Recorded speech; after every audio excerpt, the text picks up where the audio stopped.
In this video, we're going to look at fundamental identities for trig, and this one's going to be very familiar. It starts off, you're given a trig ratio, and the tangent is less than 0 or that it's negative. Remember that if you're given secant, it has a reciprocal identity of cosine that allows you to flip the ratio over. So we know immediately that cosine is negative 2/5. And we can use that to sketch a right triangle.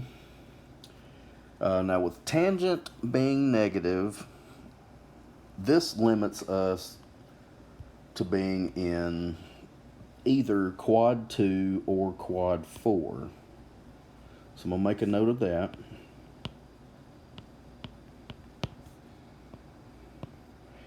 Now out of these two quadrants, if cosine's negative, that means the x-coordinate's negative. That forces us to be in quad 2. And that's because cosine is negative. In order to satisfy cosine and tangent both being negative, we'll have to draw our angle into quad 2.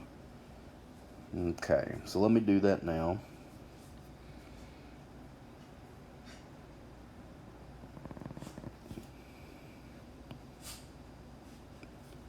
Okay, now I never draw these to scale.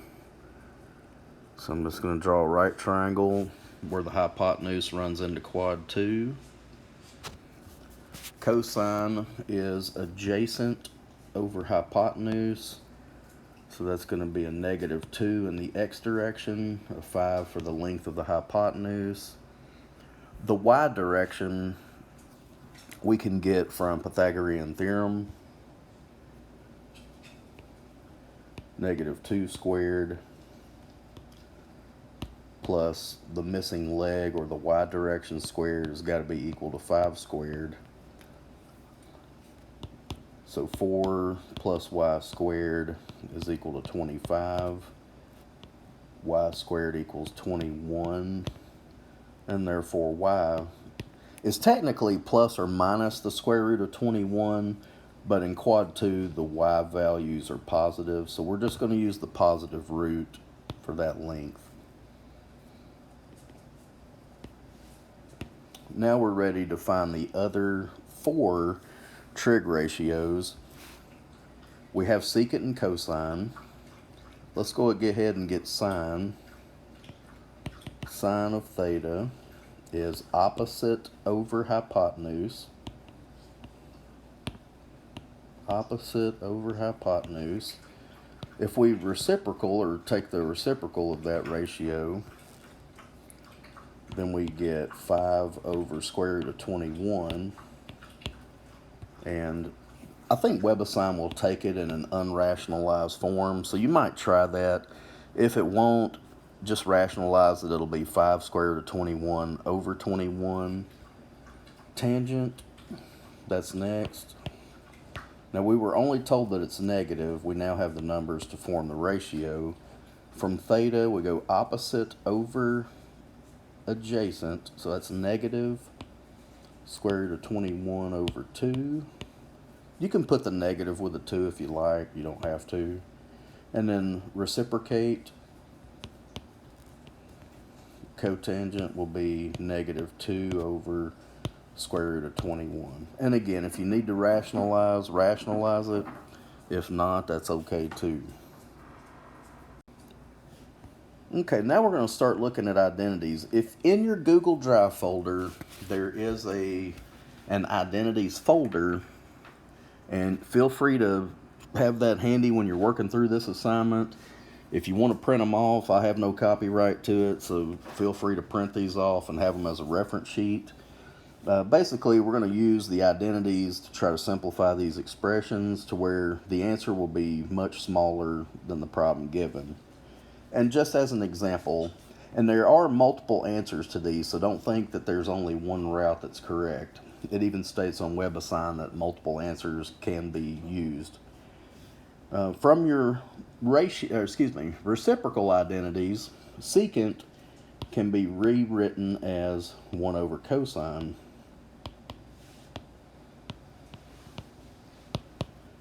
Cancel your cosines, and you get a 1.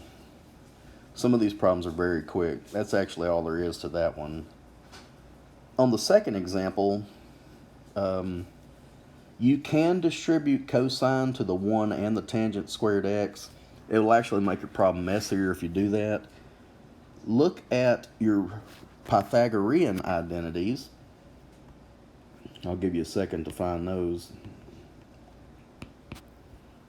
Okay, there's one in there where 1 plus tangent squared of x can be rewritten as secant squared of x. And that's in the Pythagorean identities.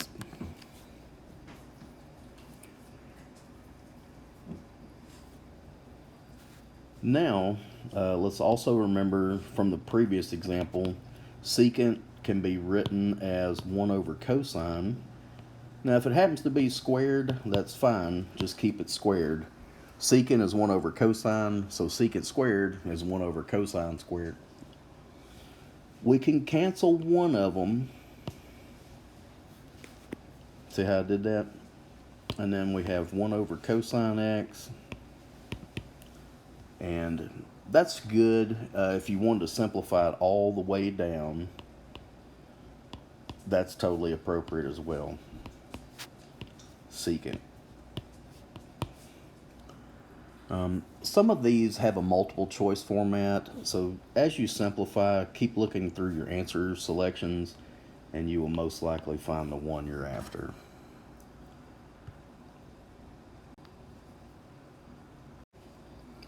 In this example, we're asked to simplify tangent times cotangent over secant.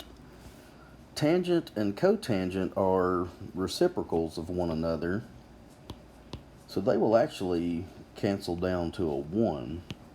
Cotangent we can write as 1 over tangent. We'll get a nice cancellation. So this simplifies to 1 over secant theta. Well, secant is the reciprocal of what? Cosine. Very good. So that will give us a simplified trig function of cosine theta. In the example below, both terms have a tangent squared in common, so we can factor that out. Let's factor out a tangent squared x. From the first term, we factor it all off. From the second term, there's a sine squared x left over. Make a note from your Pythagorean identities. Recall that sine squared theta plus cosine squared theta is equal to 1. But that will also let us rewrite 1 minus sine squared theta as just a cosine squared theta. If you take an existing identity and modify it correctly with algebraic steps, those are totally fine to move. So in other words, everything in the parentheses I'm going to replace with a cosine squared theta. Actually, I'm just going to use the x so that the variables match. Cosine squared x. But you can modify an existing identity as you need. Okay, so let's go to ratio identities or quotient identities. They can be titled either one on your formula sheet.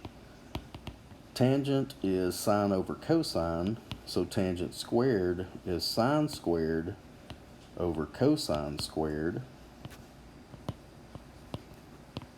And we're going to get a nice cancellation here. The cosine squareds cancel, and we get a final reduced value of sine squared x.